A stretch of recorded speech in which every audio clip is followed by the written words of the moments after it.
Hey, don't forget to check out Rant Cafe wherever you get your podcasts, Spotify, iTunes, and so on. You can watch the episodes live as we make them on Twitch, links in the description. And of course, the links to all of our guests in each episode are in the description, so show them some love. So, what is happening, fan base, and everyone else that listens to this podcast? And welcome to the newest episode of the Rant Cafe Extravaganza. Today, we are discussing anime moments that gave us goosebumps on this wonderful day of Halloween where it is raining cats and dogs in Canada. Hype! So, I decided to title it Anime Scenes That Gave Us Goosebumps, not like horror anime or whatever, because horror anime all suck! I'm glad everyone agrees. With me today, I have the legend all day anime. Always good to be here, man. And also, when I talk, my display picture will not pop up because I am a tech master. Correct. The Mad Lad set up the stream. He did a great job. Slight issue. His face doesn't show up when he talks. Whatever. I'm the real hiding in public, which is a good segue to our next guest, hiding in public. #1 persona YouTuber. What can I say? Yeah, on Halloween, he takes off the bag on his face. I put on a pumpkin. Puts on a pumpkin to truly terrify everyone. We also have the recurring character, Too Spooky. How is it going, fam squad? Happy to be here. Very cool. I see you watch Jack's films. Occasionally, yes. And we You also dig it. have, for the first time ever, the legendary Shuckmeister. Hello, hello. The most doing JoJo YouTuber on the entire platform. He is pretty doang indeed. So, Hiding, would you like to begin with an anime moment that gave you goosebumps since none of us thought of any? Yeah, all right. I'll throw in a bunch of things. Here's my first one. Paranoia agent, Satoshi Kon, one of the only people who makes spooky stuff, ever on the planet. Little bit of a spoiler, not for the main story, but just for a one-off episode. There's these 3 people who keep chatting online and becoming friends. An old man, average age man, and a little girl. And they're meeting up to hitchhike together, and you don't really know what they're up to, but it hints at it. And they go and they stay the night, and it doesn't seem like people recognize them. And at the very end, you find out that they're in a suicide pact. And it ends with the little girl putting the noose around her neck so that they'll all die. And you think, oh crap, is someone going to stop them? But then you realize the spooky moment. They've been dead all along. They're actually reliving their last moments in life, their last days before they killed themselves. Spooky. Yeah, that is pretty spooky. And Not gonna lie. spoilery. I should really watch Paranoia Agent. I've had it recommended to me many times. I never actually got around to it. I think it's great. I mean, I'm not sure if you've seen Perfect Blue either, but a lot of Satoshi Kon stuff is pretty solid in the spooky department. That sounds more like, mind-blowing. Oh my god! And then, Anime Twilight Zone. Anime Twilight Zone. I mean, I'm sure that could give you They were goosebumps. dead all along. Oh, yeah. Nani? Sixth Sense stuff. It's just the idea of the little girl putting the noose around her neck, and you're like, oh, like that. It sort of gives you goosebumps because she's like, I think she does it with a smile. I think that's what makes it a little bit goosebumpy. So, I'll talk about a goosebump scene for me. Have any of you seen Bokurano Hours? I haven't. I have not. Negative. Have any of you heard of Bokurano Hours? I did about 3 seconds ago. Negative. All right, so Respectable. sick. Basically, I went into Bokurano completely blind, and none of you will have that privilege. So when I started it, it was like a bunch of kids happily going to the beach together, and everything's great and wonderful. And they end up finding a giant robot or something to defend the city from aliens and monsters and whatever. And they're being this thingo. I don't know. I keep thinking of what's his name from Madoka Magica, the stupid cat thing. Mm-hmm. You know what I'm talking about. Yeah. So Big contract. Cube. And it's there's something like that, but everything's nice and they're saving the world and whatever. It's all wonderful. And I'm serious because it said the world not so wild though. And so it hit me hard. I would have never watched this anime if someone would have told me that it's that this is what it's about. And then you realize that every time they pilot the robot, like, I may not remember all the details exactly, but one of the kids has to die.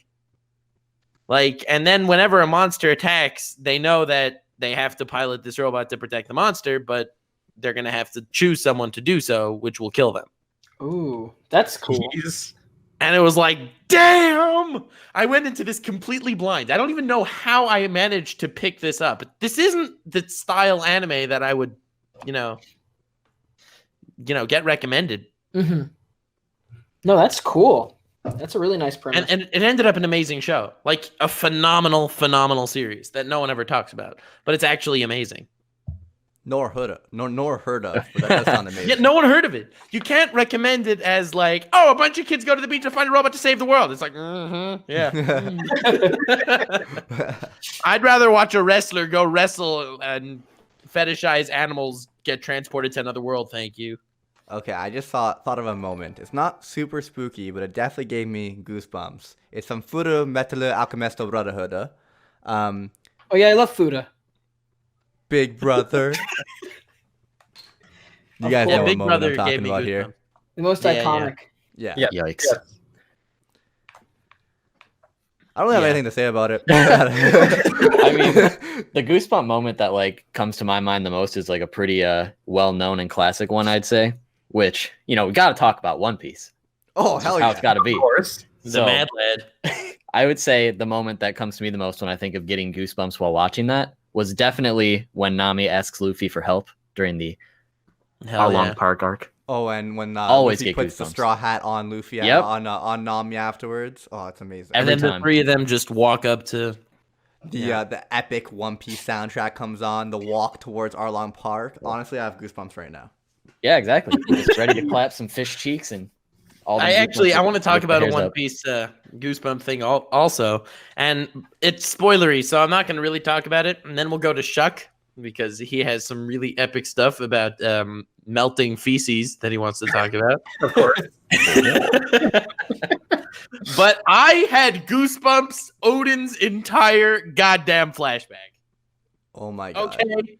Wait, was there a new chapter? I today? didn't read it yet. Yeah, it came out a day early. Oh my! Oh, I didn't know. Just going off of last chapter, I already loved him. And somehow they made me love him even more this chapter. And what can So you say? I'm not- The guy's Honestly, he's the savage. biggest Chad in anime. He's the biggest Chad in anime. I mean, come on. You're hungry, so you go to a corpse that's being burnt up and you use it to cook your food? Like, that's not normal. I don't know. When I was reading both chapters, especially this one, I don't know. I had like goosebumps, like, oh, damn, this man is amazing. Not like the scary kind of goosebumps, like the epic kind of goosebumps. Mm-hmm. Mhm. So, Shuck, any Oh, melting great. feces you want to talk about? So we're talking about rotting feces, right? Or do we want to talk about dinoids? Because I just can talk about dinoids for hours on end. How about both? Yeah, but none of us read part 7. I know. Okay, so all right. At least from the anime, iconic moment. I talked about this a year ago when like I first started making JoJo content, like, sort of regularly. And it's The Taste of a Liar is just, it so perfectly captures everything that part 5 sets up with the whole psychological aspect of like, oh, you don't know who in the mafia is going to come to get you next. And you just look at Giorno's posture as he's talking to Bruno the entire time, as it shifts, the closer and closer he gets to the lick. And then the lick happens, and it's just, you feel it go up your spine, man.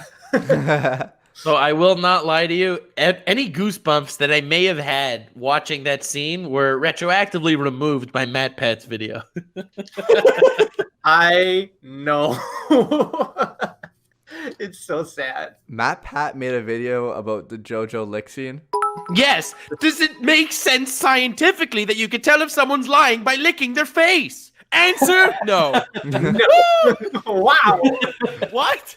Was he trying to No way. explain stand powers? Like, I don't understand. See, I did one on like how the sticky fingers, are they actually sticky? Just for the fun of it. Yeah, But but yeah. that's for the meme. Yeah, but he does it. It's just like Oh well, sweat tastes salty. Wow, big surprise. No way. Mm. Love Phenomenon and Jax, thank you so much for the bits, guys. Jolt of Joy in the chat says, Briggs, step down from your Chad pedestal. Odin has overtaken you. I mean, I'd allow him to be our leader, the Chad, leader of the Chad army. Next, you know what anime you Odin? should talk about? Made in Abyss. I just thought about it. Made in Abyss had Okay. a lot of goosebumps moments. So not the manga, and not even the spoiler moment at the end of the anime, but like, so how Miti is it Miti or Mitty. Miti? How she was created, that gave me goosebumps. I don't want to spoil what happens with her later, but Ugh. Oh yeah.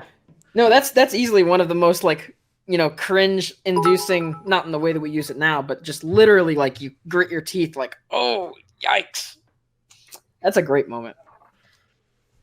Well, Made in Abyss is like my 10th favorite anime ever. And all the goosebump moments are definitely contributing to that. I mean, I read the manga and every single chapter is so good. Like, oh, this coming arc with Bone Druid is one of my favorite manga arcs I've ever read. Yeah. And they're covering it in the movie, right? I know it's a movie. I kind of wish it was a series because I feel like more people watch anime series than movies, Yeah. especially if they're sequels to series. But it's really freaking scary, man. do we know when the movie's coming out? I don't know. I think it's Okay. next year sometime. I don't know specifically. I've been contemplating reading the manga, but I kind of wanted to wait for an anime to come out. But if a movie comes out, I'll definitely watch it. Well, speaking I of will too. Bone Druid, his voice actor is the same voice actor as Kira Yoshikage. What? No! Did you not pick up So on that? excited. What? And that's a perfect segue. Kira is like, so everything makes your skin crawl when you think about Kira. Spooky, where are you up to in JoJo? Definitely makes my hands crawl. I've got like 10 episodes left in part 4. Oh, so you know Kira. I have met the guy, and he's over here being a new guy at the moment.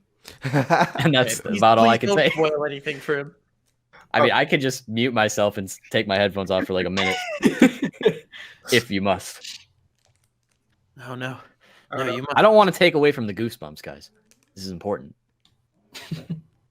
I don't know. I just think of Kira's theme song and I get goosebumps every single time I hear it.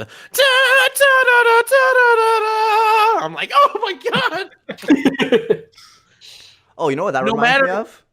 A no different matter the Kira scene. from Death Note. You guys remember episode 2? I remember that gave me goosebumps in a good way. When It did. when L kind of taunted Light or Kira to kill the guy on TV, and the guy on TV ended up being a convict scheduled for execution. He just baited him into killing someone live on TV, and then he used that to deduce where Kira was living, because he announced it as a broadcast that was worldwide, but then it ended up only being, or like all of Japan, ended up being only a certain part of Japan. He's like, I know where you live, or I know where you are, and I will find you, and I will get you. I You know, remember that is- getting out of my seat and like standing up because I couldn't take the moment. It was amazing. I can confirm. No, I remember that too. Death Note was one of the first ones that I got into, obviously. I have like the collector's edition box set of the manga. But it was one of the first Pretty anime I dope. watched too. I remember watching it. It might have been one of the first ones I watched online. And I remember pausing multiple times and like having to get up and pace around the room as a kid. Because I was like, oh man. That was literally me and my brother when we watched episode 2 of Death Note. We had to like get up and like we were just like hyping each other up, like, oh man, like giving each other like high fives, like pure chads. Thank you, Jimbo, for the 100 bits. Goosebumps scene. Oikawa's insane serve from Haikyuu. Haikyuu. Damn. That was amazing. And you see like the ball ripple.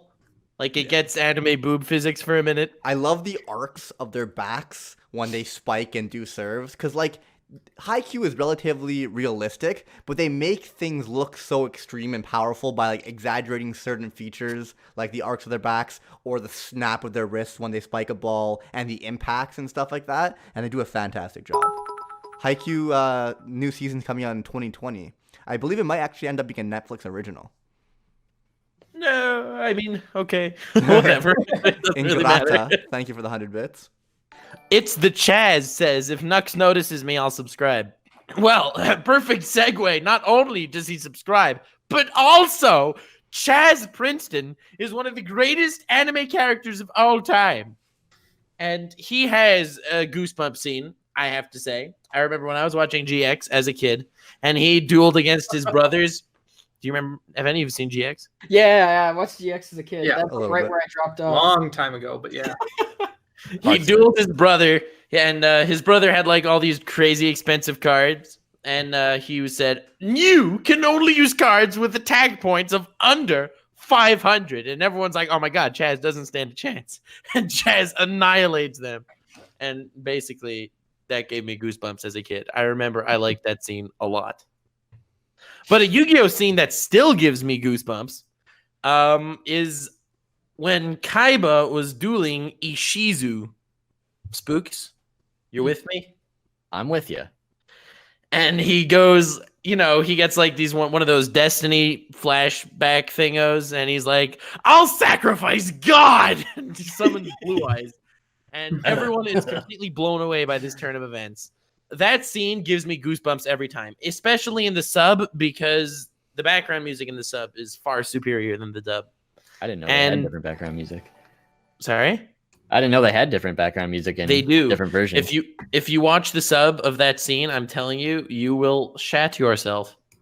Yeah, that's crazy specific. I definitely have not seen the sub of Yu-Gi-Oh! It was definitely the 4Kids dub. Hell yeah. Well, I've seen a substantial amount of both. I do know that Arcana is voiced by Dio, so I did watch his duel. Right. You know, that's probably why they changed it. Is that it was too like epic and too chilling. They're like, oh, we don't want the kids feeling too much here. We need to Absolutely. You know the Shadow Realm. Everyone gets trapped in the Shadow Realm if they lose duels. Yeah, it's just hell. It's hell. They die. If they lose the duel, they die. There's nothing in the Shadow Realm. You'll be trapped in the Shadow Realm for all of eternity, Yugi boy. Or like season 0. Also known as dead. Season 0's whack. Oh, it's got some Yeah, crazy season stuff. 0 is crazy. So Yeah, Ingrata donated 100 bits and said, personally got goosebumps when Gon wallops the cat chick, also known as Pito, whose name I forget. Adult Gon is an insane scene. Yeah, Oh, yeah. especially when Killua shows up. Killua. Oh my God, I said it again. I always say say it Kahlua wrong. as well, don't worry. Oh, thank you. But as soon As as long he as you shows don't up say and he's watching Kurapika. him, God damn it, Spooky. That's the only time I've ever like vibe checked someone on how they pronounce a character. Like I do not care if people pronounce characters wrong, but Kurapika gives me fucking goosebumps. I always have trouble with that one. I'm not even gonna say it, just in case. But as soon as Killua shows up and he's watching Gon just Shrek the hell out of a dead body, and he's trying to figure out, wait, is that actually him? Oh, goosebumps every time. Yeah, that was pretty terrifying. I mean, that's literally the climax of the Chimera Ant arc, or even before Chimera Ant's totally in formation. Like, because there's a point before Greed Island. Yeah, Greed Island. There's a part where they're talking to like the shop owner or whatever, and they sit down. I think on retrospect, this moment gives me chills. They sit down, and the shop owner says something that nobody else has like recognized or mentioned in the whole series, like explicitly. And he goes, after hanging out with you two for the day, I can tell that you have some darkness in you, and you need to sort out what you really think is important, because I don't think that you have that clear. That's basically the sentiment that he gets across. And it's like that moment right there is so innocuous. Or a random dude who shows up for one episode foreshadows very explicitly the breakdown that then happens, I don't know, half the series later. It's great. I love everything about Adult Gon's great. Hunter x Hunter is pretty great. So thank you, the Jazz, for subscribing. Man of his word. Ooh, And thank you for It's Tree Stand for subscribing. Hashtag go plant some trees. Big chills moment. Big Back chills moment. to Pito. whenever I found out that downstairs there are neither male or female genitals because it's an ant, that means I can't have sex with Pito, which means I don't Yeah, know. you it gives wasted me money chills. on a box. Which means That is blowjob all I only. wanted. Like, In the manga, they call it a he sometimes. So, I mean, I think that's because in Japanese, okay, this is gonna get so boring so quick, so I'll try to be quick. In Japanese, a lot of the time, whenever they refer to different people, they refer to it based on the like body type and the look. So, like, they'll call old man the same word as grandpa, and they won't mean grandpa. And they'll call somebody maybe like enimoto for little sister or whatever, but they're not their little sister. Even if they're like an adult or whatever, like, you know, yeah, you'll see characters, female characters get called like obasan a lot, which is like grandma. So they're calling them an old hag. But like, yeah. So a lot of time, whenever they aren't necessarily referring to gender, they're referring to like the body type and what they look like. And since Pito has boobs, like very obviously, well, no, because you said he was referred to as he. yeah, Not she. I don't know. well, I think in the manga, it's pretty flat over there, but in the anime, it's pretty explicit. What It's like is Hanji. going on with my Don't tell computer the right Hero now? Haka fans. Well, Fuck anyway, off, you were Lord. talking before about how you get goosebumps when people pronounce Kurapika wrong. Sorry, continue. Spooky, didn't So- you have one you wanted to talk So about? I have Oh, to mine's say, real quick. You guys go first. Okay. Mm. Nexy boy. well, I have to say that I do pronounce the first Hokage, the first Hokage for my entire video. Oh my god.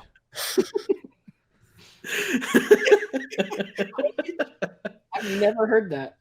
I am so petty. Anyway, other moments that gave me goosebumps. I had one before, but I forgot what it was. All right, Spooky, take it away then. Wow. Yeah, Spooky, This will be real quick, boys. Bang. Mm. Yeah, That's all I have to pretty say. spooky. That's a good Oh, one. That's all I That's have a to say. really good one. that's a fantastic one. It is a good one. You were right. It was quick. Yeah, like Very I don't even need to say anything. If you know, you know. If you don't, well, yikes. Ooh, I got one. Oh yeah. You guys remember the Pokemon Origins anime? Yes. I think I Alright. watched some of it. Right. Bro, Wow. I was thinking of the watching same moment you While are it a was genius. coming out. You know, at the time they announced Mega Evolutions, and you had Venusaur and Charizard and Blastoise, and it was all cool. And it's going back through all these old Kanto memories. And then the final fight is with Mewtwo, and Red's getting beaten up, and Charizard goes flinging back, and he has that stone from Mr. Fuji, right? Yep. And out comes a completely new design, a new Mega for Charizard. You have X and Y. They released Y beforehand, and we see X for the first time. I don't know. I lost it. Dude, I am totally with you, but I was thinking of a different scene. No. We think That was amazing. I loved that. And also, none of us saw it coming because this was an interpretation of the game, right? Of Red's story. Mhm. But for me, this moment to this day is probably in my top 5 most goosebumpy moments in anime. Probably up there, maybe like 1 or 2 even. I don't know how many of you actually pay attention to Pokemon's lore a lot. Like, I used to really be into Pokemon. I know a lot about, especially the early games. So in Pokemon Origins, I think it was episode 2 or 3. I think 2. When he was going through Lavender Town to the Pokemon Tower, and he was talking to this lady, and the lady says, "If you don't believe in ghosts, then what's that white hand doing over your shoulder?" I love that one. And I Good one. freaked out because I did not see the white hand. But if you, and then he turns around and there's nothing there. But if you scroll back to him talking before the lady, you see this very, very faint white hand above his shoulder. No, you know It was Dude, they had the when they the went reason. through The Generation. reason why that's so terrifying is because in the early Red and Blue games when they came out in Japan, there was this glitch. This in the Pokemon Tower where you would fight Marowak, there was like this rotting white hand that you would fight instead.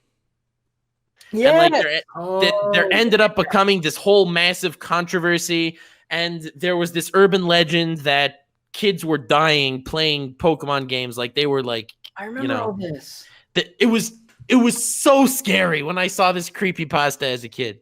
Dude. And then years later in the Pokemon Origins anime, the lady says, "What's that white? If you don't believe in ghosts, then what's that white hand doing over your shoulder?" And he turns around, there's nothing there. But if you look a second before, it's that same rotting white hand that was in the games, like Oh the my red and God. blue games. It was terrifying. I have goosebumps right now. Do you remember like the generations when they went through like the little animated bits for Yeah, like, that was okay. the one in Sinnoh with the old chateau? Do you remember like with the ghost mansion or whatever, where the green girl, Where- Chansey, right? Yeah. Where Rotom is. Right, where Rotom is, and she's in there with the ghost. Like, Yeah, that was spooky. that one was pretty spooky. I don't mean to swap. There's a this to, lot like, of really spooky stuff hidden in Pokemon. I was gonna say, like, I don't mean to swap this to a Pokemon goosebump moments, but did any of you guys play Generation 6 X and Y? No, I did not. Yes, Oh. of course. Yeah, Oh, I played Are you X1. familiar with the that one like really random part where I forget what building it is, but it's in like the main city, It's and in you the go up big the city, yeah. elevator, yeah, and you walk through the elevator, and then this just random like everything I gets know. really quiet, and this sprite just slides out and says, "No, you're not the one," and then like they just slide back into the end of the room, and then they're just gone. Yeah, my I've God. seen that. Dude, It's so random and spooky. She's in Gen 7 at some point. Oh my god. Like, Yeah, she comes shows up back. a few times. She shows up on that like Sky Bridge in Gen 5 too. Hmm. And Yo. she says over there like it's a very far down. Like if I jump, there's no way I'd survive or something. Yes. And then she's like a Spooky. ghost in the next gen. It's really creepy. Spooky, can you convince repeat your comment about that was a very short one? 'Cause someone Yes. said donate 100 bits because the stream messed up and at the point that you said it. All right, let's see if I can remember. Bang. Yeah, pretty That's all terrifying. he needs to say. Yep, all I need to say. I'm not familiar with the Sinnoh stuff and the girl jumping off the bridge and stuff, but the white hand thing was like totally sending me through like a just glory-filled nostalgia trip. Because you remember that white hand creepypasta. Yeah, of course I do. That was the stuff, dude. Okay, so I'm gonna throw out one. I assume you guys probably haven't seen or probably aren't planning to see, or maybe you have. Girls Last Tour. Nope. It was a show that aired in 2017. It's actually better this way, so that I don't spoil anybody. To the end of the anime, and we've talked about the mangas. a little bit, too. Girls Last Tour, is that with the two kids like in the Yeah, yeah, yeah. post-apocalyptic? Yeah. Yeah, I've seen it. Yeah. So the end of Girls Last Tour is a chill moment, but it gets even more intense whenever you know what the end of the manga is. So Girls Last Tour ends basically with them finding this old bunker. They've only run into a couple people. Like everyone else is dead. Everyone else is gone. They find these otherworldly alien whatevers. But while they're in that room, they see this record, this database of just hundreds and thousands of videos of happy families, like a little girl having a birthday party, all this sort of stuff. And as it's showing all these videos, there's like this music playing. And these girls that you follow through the series have never experienced or seen anything like this. And you sort of realize all the people in these videos are dead. Everyone is dead. Every single person. And this is such a distant past. Humanity has fallen and died and just been wiped out to such an extent that the few people who are still alive have no idea and can't grasp what's even going on fully in that situation. So that's enough, right? But the manga is even crazier. So it's called Shoujo Shumatsu Ryoku, which is Girls' Last Tour, but it's literally the girl's last trip. It's the girl's last whatever. And since they're in military uniforms, you could also take the tour translation as like a war tour. That is how I understood it. That's because at the end of the series, they get to the end of their trip. Their whole goal is to get to the highest plane because humanity is divided into these multiple levels in society and everything. And they get to the very top, which is supposed to be where their salvation is. It's where their whole trip was going towards. It's where they're going to find other people. And they get there and there's nothing. Not only is there nothing, but in the last few like chapters leading up to it, their vehicle broke down. They ran out of food, And so now they're at the very, very top of the world with no one else. There's nothing. And they sit there in the cold and they freeze to death. And that's how it ends. That is Damn. chills. That's chills. Because it's the girl's last tour. It's the last tour because they're the last remaining humans and they're dead. And in the last episode of the anime, these like weird white forms, as they go off, they tell the girls that. They tell them the time of humans has come to an end, but they keep trekking on. Tell you what, for the, dabbing outro music that everybody associated with the show, it's pretty dark. Yeah, that is pretty dark. Didn't know that about the manga. Damn. If you ever talk about to Urban the Myth, though, tell him, no, they don't kill themselves, though, because I like to bully him and just tell him, nah, they don't do it. Nope. Yeah, got to bully him. We should probably talk about Attack on Titan and Demon Slayer. Both have a lot of goosebump-worthy moments. Speaking of Definitely. Attack on Titan, I just found something out 3 days ago that blew my mind. Turns it out gave they're me fascist. goosebumps. No. Everyone knew that, Nux. Come on. It's old news. But I don't know. It's kind of low-key spoilery, so I don't know if I should say it is the problem. Okay, how Does big of a low-key spoiler is spoilery it? mean manga? It's only a...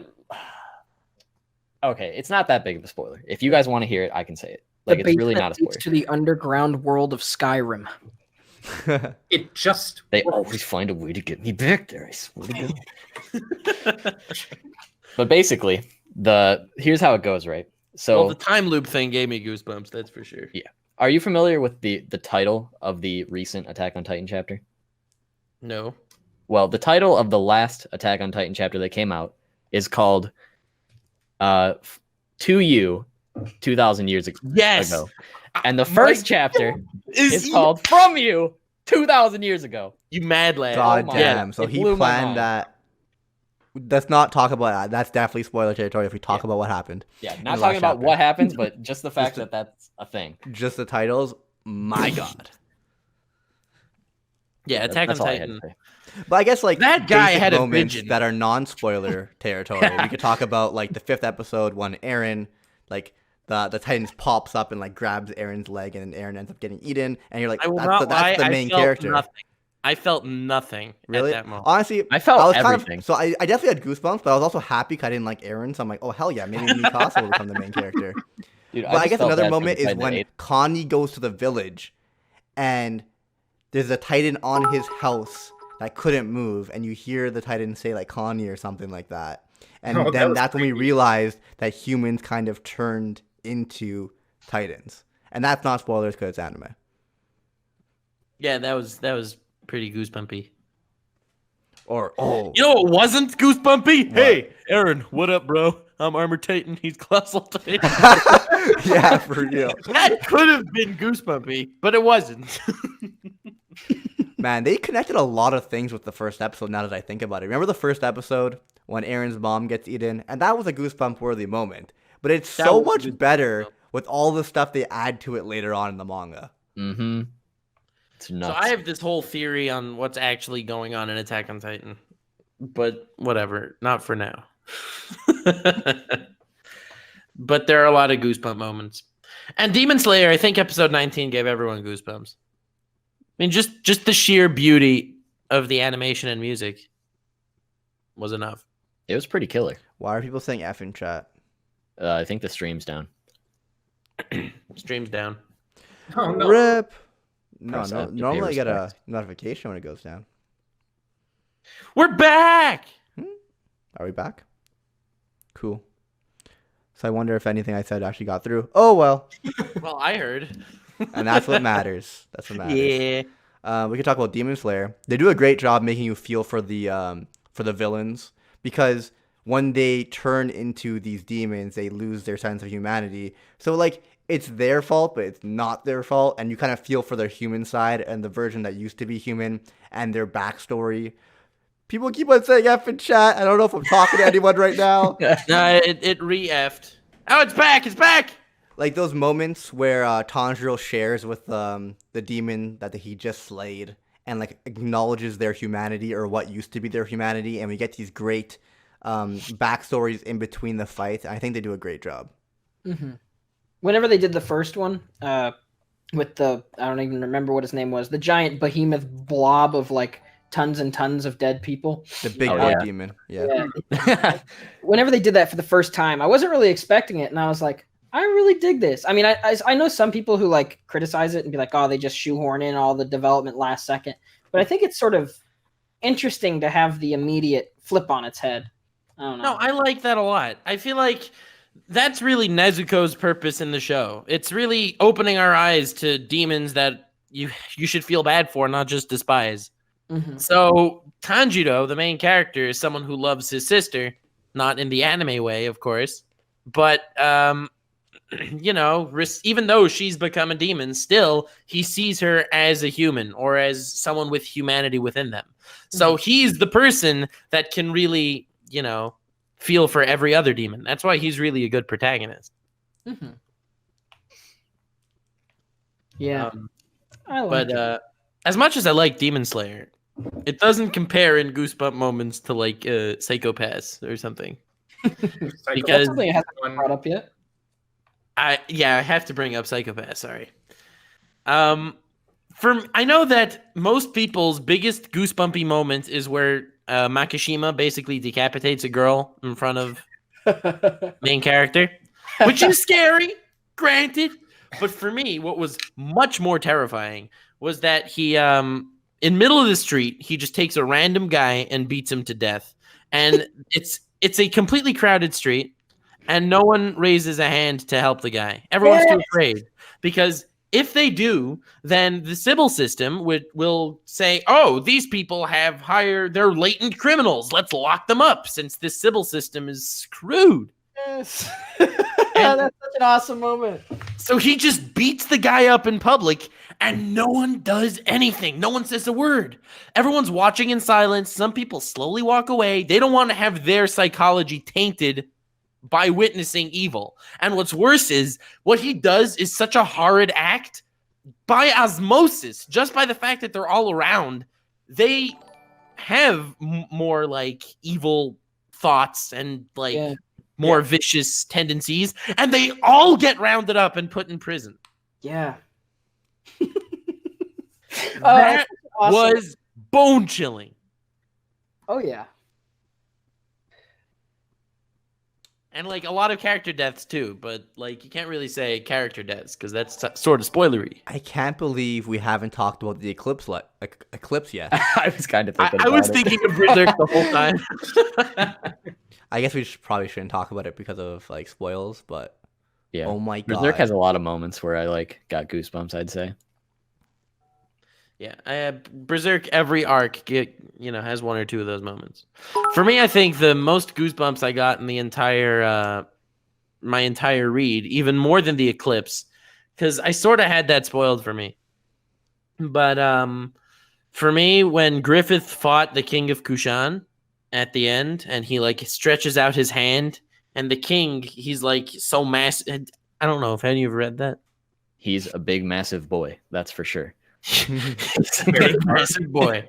I don't know. That scene gave me goosebumps, and the entire like population of the planet is now looking at Griffith as like their savior.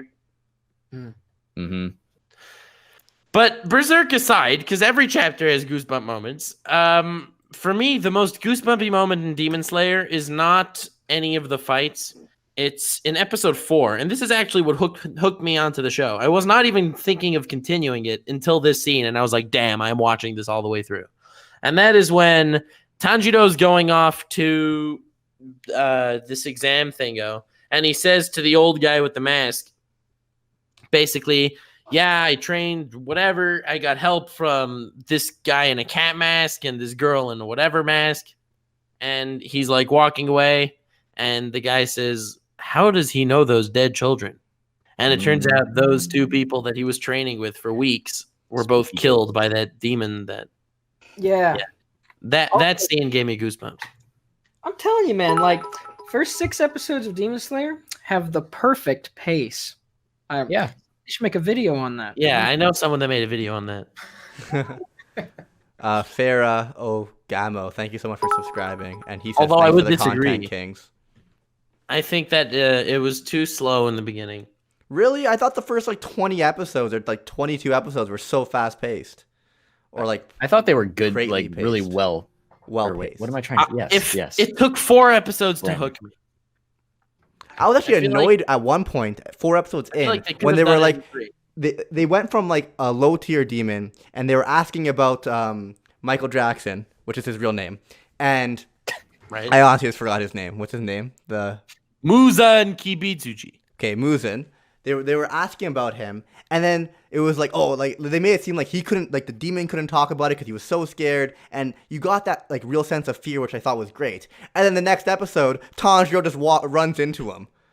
Like that pissed me off, honestly. That was amazing. That's so like, it felt like he had to like. To me, it was like, okay, this is gonna be a hard like end of like season boss to track down and find, and it was just like boom, he walks into him. Yes, that's why it's so amazing. I just Yeah. I think Nah. it should have been something he had to work for and like work his way up to. They could have really like hyped up his name even harder. Are you talking about whenever he casually sees him in the city? Is that what you're talking about? Yeah, it was Yeah. it was just so out of nowhere for me. It was just like I thought it was I gonna be thought that was this like this amazing. guy that we weren't gonna see for a long time, and then he was gonna have to work and figure out a way to find him, because like why would he reveal himself? And boom, oh, we're in a city. Oh, like what are the odds I ran into him? Oh no, Well, he's I got that actually love nose that. though. I love that. Yeah, but actually. he's gonna track Yeah. down demons. But why did it have to be Muzan? Well, because he could smell his family's rotting flesh on his clothes or something. I don't know. I don't know. It was just a little bit too soon for me. I'm like, that just came out of nowhere.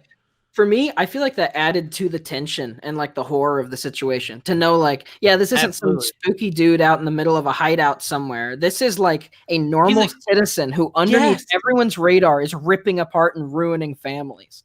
Like, it's sort of like the crooked politician who will take you down if you say something against him, but you also go to church with him. I feel like I guess it's not a terrible thing that he was brought up. I just felt like it happened so fast, and like just after an episode where he was kind of showed to be this threat that it was gonna like actually be difficult to find. He interrogated a demon for him. The demon was so scared, and like didn't the demon like end up killing himself or something because he didn't want to like give up the information? Or he Yeah, was like so scared to give up the information, and then boom, next episode, oh, there he is. Yeah, but not because he got information easily. No, because of dumb Because luck. Yeah, but that was amazing. That sucked. I don't know. Well, we'll I agree think to once he was disagree. introduced, it was like, okay, this is like a huge threat, and it made me like get goosebumps. I guess maybe it is relevant to this stream, but like like it did a good job making us fear him more. It just like the transition from that one episode to the next episode kind of annoyed me. Mhm. Maybe if I was watching weekly, it wouldn't have impacted me as much. Well, I was watching weekly, so There we go. I don't know. But anyway, I don't know. Point is, Demon Slayer's fine and it's good and everything's nice, but it's not as good as the other things we've talked about. So let's move on. Fair enough. All right, I've got one. So do I. But I think it's, all right, go ahead. Shuck's turn. Yes. Oh, me, my turn. I Yeah, don't- you're new and shy or something, so let's yeah, go. shy, definitely. Goosebumps moment. Let's talk about rotting feces. Rotting feces. Oh my god. Okay. But it doesn't have to be limited to rotting feces. Can it be limited? Can it be limited to like, I don't know, rotting German soldiers from part 2? And do you remember when Santana came out of the air vent and Yes. took over a guy's body and then Yes. decided to like finger pistol everyone to death, and then I don't know, jump into Stroheim, get his leg chopped off. Like, Right? I don't know. That's kind of really creepy. It's creepy, but it's not like a goosebumps moment. Fair, but like A goosebumps moment is when Kid Queen was already in. Okay, whatever. That's okay, whatever. Yeah, That's a spoiler. we've already been there. Yeah. Hey, You know what Lost Pod says in chat? He says he's just surprised that Muzan didn't kill Tanjiro right there. Like Well, he he could flexed have. on him. He flexed on him instead. He's like, Yeah, "Hey, you see this so- random guy right here? Boom! Look at that. He's a demon. I'm out of here." Yes, we all know that's my favorite trait that villains have when they let the heroes live. You know who's my new favorite character in anime? The overly cautious hero. He was fighting a slime. Bro, He keeps on you took fucking my recommendation. I watched it, bro. It was amazing. I watched all 4 episodes this morning. It was Right? amazing. Lost Pause in the chat says Whitebeard was absolute boner goosebumps. He knows that we're happy to talk about One Piece. I'd call him daddy. All right, Noble, catch up with the manga because we were just introduced to Odin, and Odin is the biggest flexer in One Piece. All right, we got to get more Odin hype here. No one knows Odin. I was kind of upset that Whitebeard's face wasn't half blown off in the anime, though. Yeah, thanks. Yeah. Shit. Same.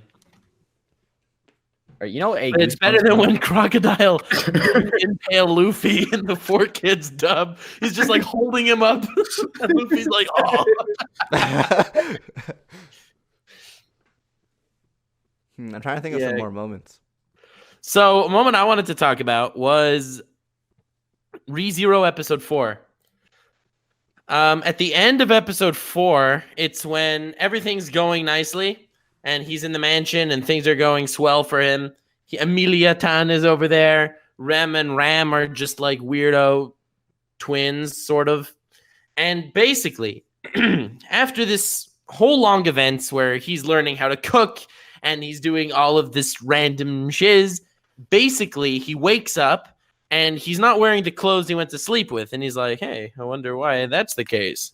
And Rem and Ram walk in and they don't know him. And he says, hey, Ram. And they're like, how do you know our names? And then he realizes that in his sleep he was killed. And he went back in time to relive that again. There's actually a lot of Goosebumps moments in ReZero. Like the one where he gets his belly slashed and he has to go back. And it was kind of out of nowhere. This was the first time. I don't remember if it was the first time or the second time. Yeah, that was pretty scary. Also pretty scary, he's carrying Amelia, like, I'm not going to say her. No, he's carrying Rem after Rem was, had her twister scene. And he was like carrying her to the castle. And this massive beast is like looking at him, like gets up. I'm not going to say who the massive beast is because that's sort of spoilery. And all of a sudden, like, he freezes in place and his head falls off. It's like, Daddy! I don't know. There were a lot of Goosebump moments in ReZero. But there were also a lot of Goosebump moments in Promised Neverland. Like the end of the first episode, for example. That was a Goosebump moment. Yes. Have any of you read the manga? Yes. Haven't read the manga, no. I'm like 2 chapters behind, but otherwise I'm caught up. The current arc. See, I can't really get invested in these demons right now, I'm not going to lie. But otherwise it's getting pretty crazy. Whoa. You don't think Jiren is the best character in the entire series? See, I'm going to be real with you. I don't even know who you're talking about right now. Jiren is the demon guy. He was there's like so many of them though. Hold on. He used to be a noble. He was kicked out of nobility. He's coming back. That guy. That guy.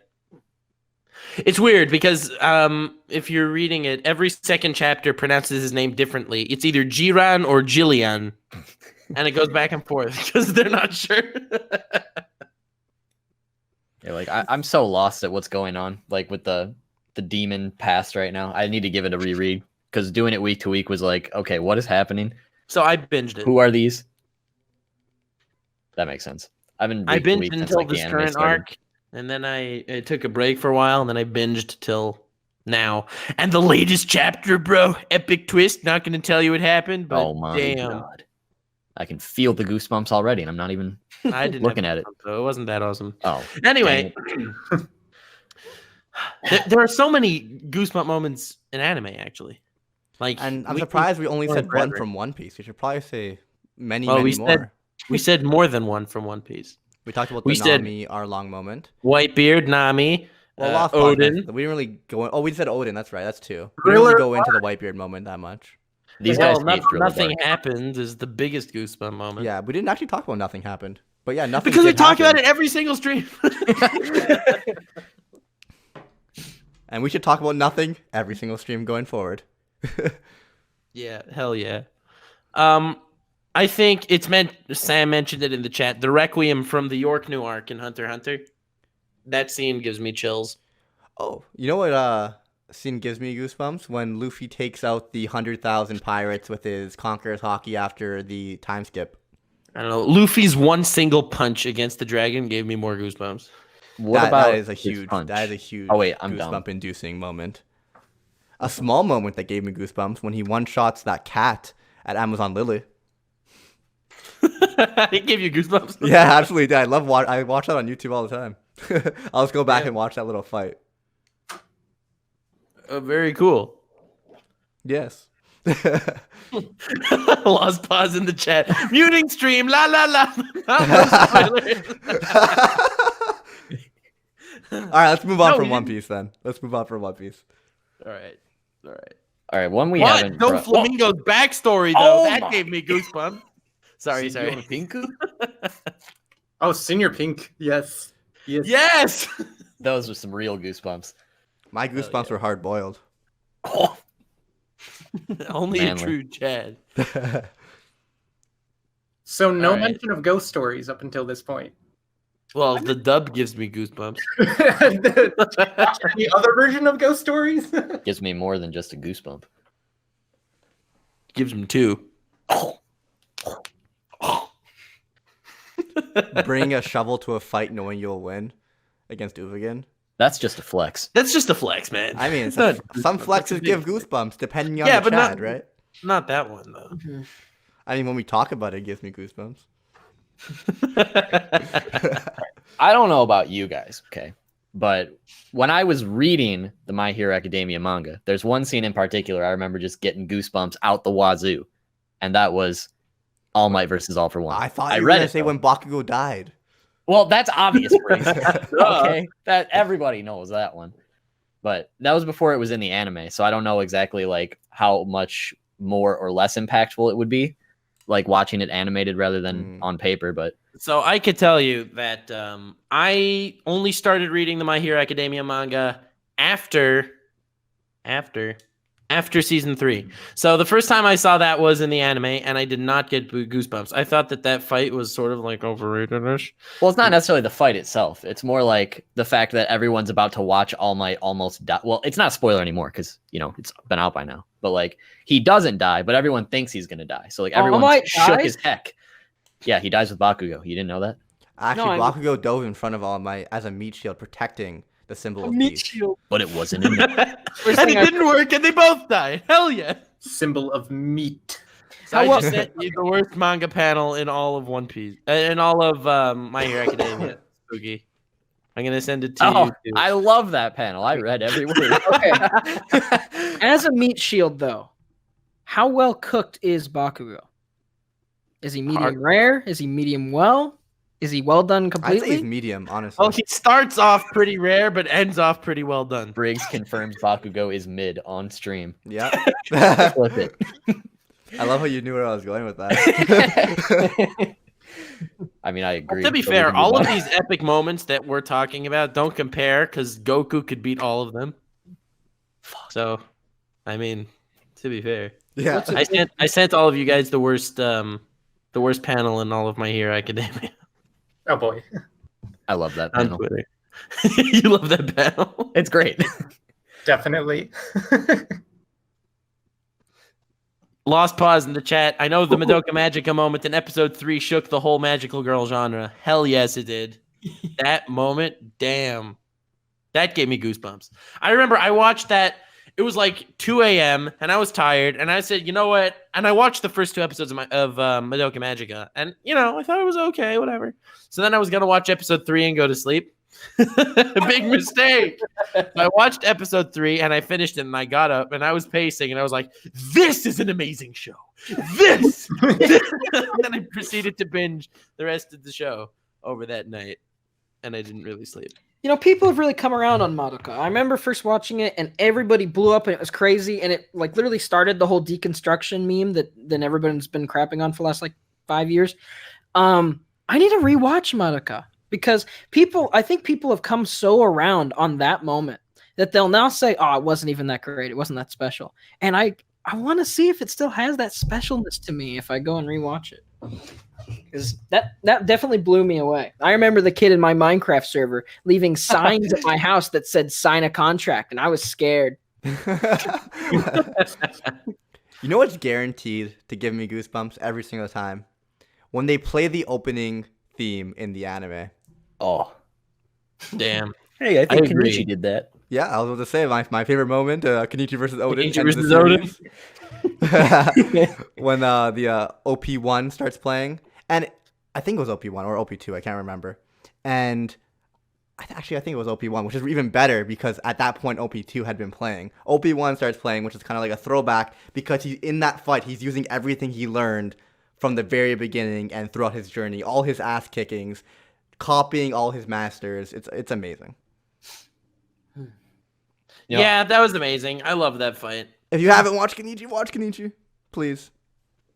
I remember when I was Lost like, Pause. I wish Animac was here. Lost Pause said, Kamina's something in Gurren Lagann also got me good. Too bad the end sucked, LOL. Those are freaking words. Wow. I was going to say that the end of Gurren Lagann, when the theme played, gave me goosebumps. It doesn't matter how like good or bad the ending is. If the theme plays, you will get goosebumps. It's guaranteed. Just like in Kenichi, what's his Versus, name? Yeah, Odin, Kenichi what? versus Jason from Tokyo Ghoul. Oh, you mean That Kaneki? gave me goosebumps. Kaneki, thank you. Who did I say? Kenichi. Oh, wrong guy. No, right guy. Watch Kenichi instead. Oh yeah, but yeah, what's it called? Honestly, Tokyo Ghoul is worth it for two reasons. The ending of season 1 when he fights Jason and the whole torture thing and seeing his transformation, and for that that perverted ghoul or whatever that wants to eat Kaneki. And when he like that shows guy? up, the best scene ever, when he shows up and like they're all trying to like plan a rescue for Kaneki, and he walks in having at the beginning of the series tried to eat him, and he still wants to eat him. He's like, "Oh, I'm here to help my best friend Kaneki." It was amazing. I feel like that guy was more of a meme than a character. Yeah, but he made it like honestly like Tokyo Ghoul kind of sucked, but he made it unreal. I'll rewatch it just for him. all right, I don't know about you boys, but I thought of two different ones. One of them, Right. in retrospect, like this is just 12-year-old me getting goosebumps. So these days I probably, would just be like, oh, it's whatever. It's cool. But when I was 12, watching Ichigo fight Ukiura for the first time, when he goes full hollow mode, I bruh, I had goosebumps over my entire body. That was like the most hardcore, what's a censor word? Poop I'd ever seen in my life. Okay. But the other one, I specifically remember two scenes in Naruto, both involving Pain's assault. So when he shows up and he's just like, oh, I'm just going to wreck this village real quick. Boom, almighty push. It's all gone. And then when Naruto shows up, everybody's like dead and he's fighting And Pain. he one-shots the mechanical guy. Yes. But like specifically when Hinata comes down and just gets wrecked right in front of him. Like in retrospect, it doesn't even really matter because like, it's Naruto. Everything's going to work out. But at that moment, I just remember getting a lot of goosebumps the first time I saw it. Bleach is For me, I got more good. goosebumps in Naruto versus Pain when the village is wrecked. It has no hope. And Naruto pops out and his entrance took down one of the bodies of Pain instantaneously. Like he just totally smashed it. He looks up, full Sage mode is on. And, I thought that was probably Naruto's best moment. And doesn't it cut to like one of the side characters? It may have been Shikamaru, and he was like, "Oh, we should go help him." And it was like, if he has Sage mode, there's no help. Like, there's no point of helping him now. And I also wanted to mention back to Bleach when Ichigo goes to attack. Remember that time Aizen. that Naruto was 72 times faster than the Raikage? But I'm saying like OPs. If an OP plays, it's guaranteed to give me goosebumps. Two of them that come to mind, now that you mentioned Bleach, is when he goes to attack Aizen and the theme starts playing, and we have them all hyped up because this guy's literally just took out like a captain and unarmed like vice captain and stuff like this. Like he had a huge power boost, and he goes to attack Aizen. Theme song's on. Boom. Theme song stops, it goes silent. Aizen stops his sword with a single finger. My God. I remember getting goosebumps from that too. Thanks, Same. Aizen. Oh, Aizen's intro is freaking awesome. But other moments, Lelouch's, well, the last episode, let's just say the last episode of Code Geass. Yes. Big yes. Absolutely amazing. Um, When Dio infiltrated the opening. Dude, there's one better than that. It's the final opening. Does it have to do with feces? sorry, continue. I wish. But the final opening for Golden Wind. And I don't know, you guys aren't there. I'm not going to spoil it, but it is a very nice call. I've seen it. It's amazing. To everything. Everything is amazing. Oh, it has, so have I. I was confused for a second. I thought you were going to be talking about a manga, but like that wouldn't have an opening. Part 5, right? Part 5, yeah. Yeah. The little Dio callback. Little Dio thing. callback. There we I go. mean, I don't know. I'd be remiss if I didn't mention Giorno's 7-page Muda. Yeah, that was pretty epic. I mean, that, I don't know. that I feel piano like theme, that piano theme gives me goosebumps every time. every single time. But I don't know. I think that Jotaro versus Steely Dan gave me more goosebumps than Giorno versus Chocolada. Well, it feels way more personal because it's like it's his grandpa that's on the line, right? And he gives him a receipt afterwards.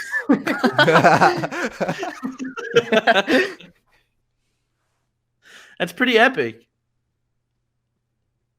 All right, I feel like we should probably start wrapping it up. Do we want to do some reviews? Does anyone have any last moments they need to mention? Sure. I have a really quick one that's absolutely horribly depressing. That'll be a nice positive ending for the video. Sick. You can even make a video on it if it's depressing enough. It's way too graphic. I'd get demonetized. Hadashi no Gen, which is called Barefoot Gen, I think, in English. It's an old movie. Yeah.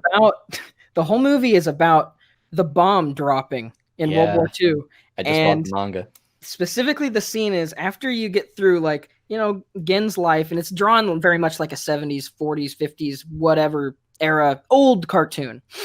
And he leans over to pick up a rock right as the bomb drops. And it shows, like, this baby getting radioactively fried from the inside out, and her mom. And then the mom, like, while she's being, like, I don't even know, like, dried out like a piece of beef jerky, she's, like, going out to grab the baby, and then it shows the dog and his eyes melt out of its sockets, and he bites this bar in the head and the body get the tat. It's like there's few like animated graphic moments in any anime I've seen that come close to that scene, and the fact that it's so cartoony and kiddish looking, like 99% of the time, I think really drove that home for me.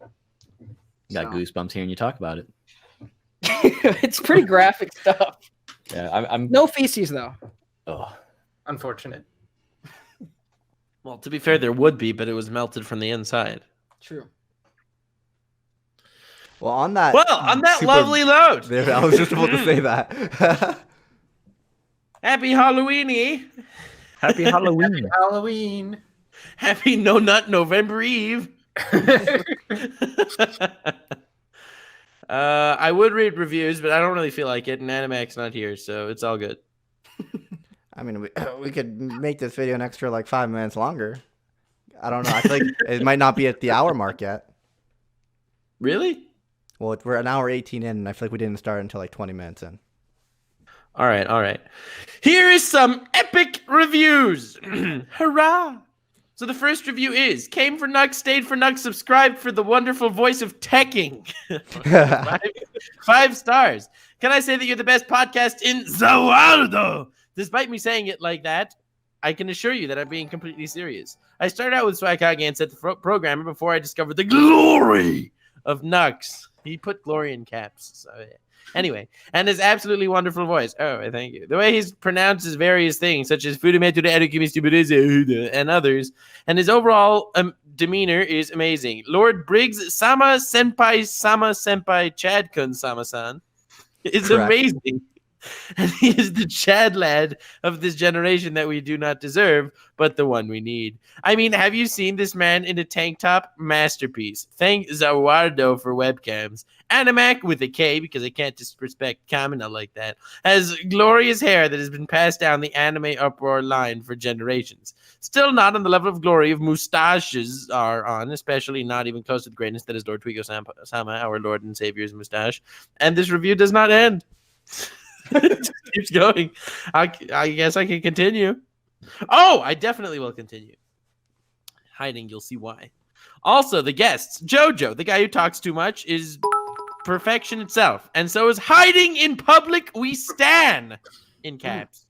Not to mention the glory, he has glory in caps, of noble lost paws. But the one guest to rule them all, I guess someone's biased here, is Lord Teching himself. I've subscribed to him the moment I heard his glorious voice because I wanted more of him.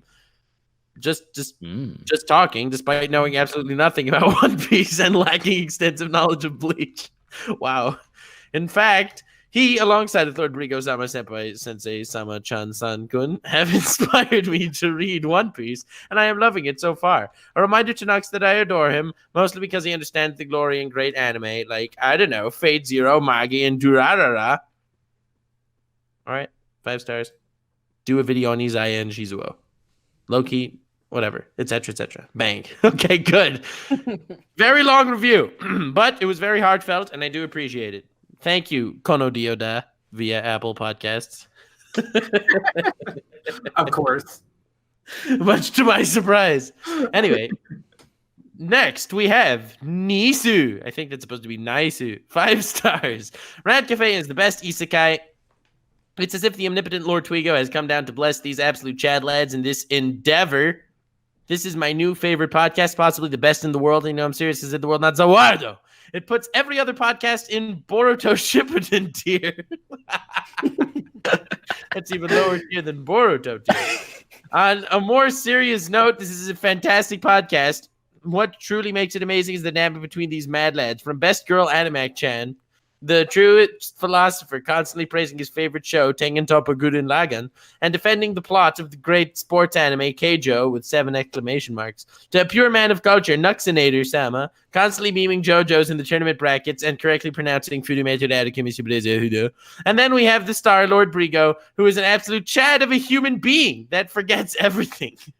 God damn it.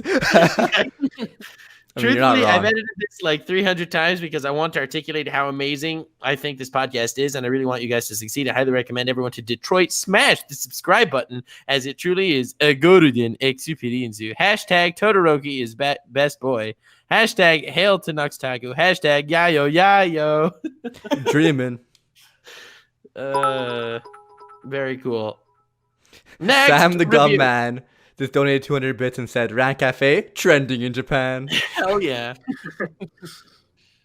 And the next review is this podcast is trending in Japan. What? Wow. Wow.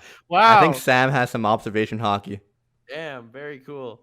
5 stars. This is for everyone but Nux. Try to pronounce this. All right, guys, go for it. I think that's a great way to end the stream. Everyone's going to try. Fullmetal Alchemist Brotherhood. Fully Metal Alchemist Brotherhood. Full Metal Alchemist Brotherhood. Brother. All right, I'm done. No, come on, man. Full Alchemisto Brotherhood. You missed the metal. No, I didn't. Well, I do forget everything, apparently, so it's pretty accurate. Yikes. Spot on. All right. Well, nicely done. Next review. I love this. 5 stars. I found this funny and neat. Very cool. Sodochino Sadame. 5 stars. Came for Nuxtaku, stayed for Lord Brigo, then temporarily left for Animac. God damn. Then I came back for the One Piece references. JoJo. Oh no. I wish Animac was here. I miss you, Mac. Next review, Epic AniTubers 5 stars. I listen/watch Nux, Animec, and Briggs on YouTube all the time and found this and found the best podcast to listen to at any time. The mad lad chattery going on here is epic. I've started reading and watching so many anime I shrugged off I shrugged off because of listening to the total badassery described by the guys.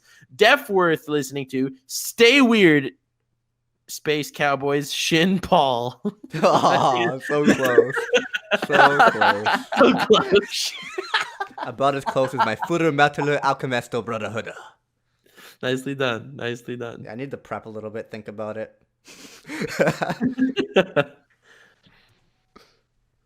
Next review, step by step, 5 stars. 1, write a review. 2, give 5-star for funny content. 3, tell some cringy joke. Insert joke here. 4, collect free merch. Well, I guess he wins a shirt. No, I don't know. We give can't do away that Animax without shirts? Animax decision. Right. Next, we have Best Girl, 5 stars. Next bracket is Best Girl in all of anime. If you don't do it, Nux Taku must do a face reveal by Tux Naku. Nah.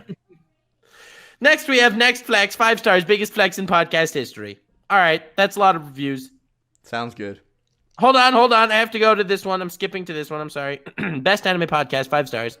Even though I'm almost 40. I read this one last time, by the way. But I'm going to read it again, just like the beginning of it. Even though I'm almost 40, so I'm sure I'm twice as old as the kids on the show, I still know it's gamer time. That's awesome. Gaming knows no age. Hell yeah. Well, that is the reviews for today. And that is the end of Errante Cafe Anime Podcast. Wonderful. Episode 100 and something. I have no idea. You would think like 150 episodes in, I would figure out how to fucking set up a stream. God damn it. I'm still so annoyed. Shin Paul. One day. One day. Well, anyway, thank you all for listening. We do this live every Thursday at 5 p.m. EST on Twitch. We are on YouTube on the Rant Cafe channel, and we are also on all podcast platforms, except for one, but I don't remember which one we're not. But we're on all of them, pretty much. The ones that matter, we're on. The ones that matter, we're on. Feel free to leave a review so we can read it. Links in the description to the YouTube video on the Rant Cafe channel will be to Spookinator, to Hiding in Public, and to the Shuckmeister. Thank you all so much for coming. 'Twas extremely awesome. Have yourselves the most wonderful evening. And remember, I'm not going to do the Space Cowboys outro because it's cringe, but stay weird, fam. Bang? Shin Paul. Shin Paul.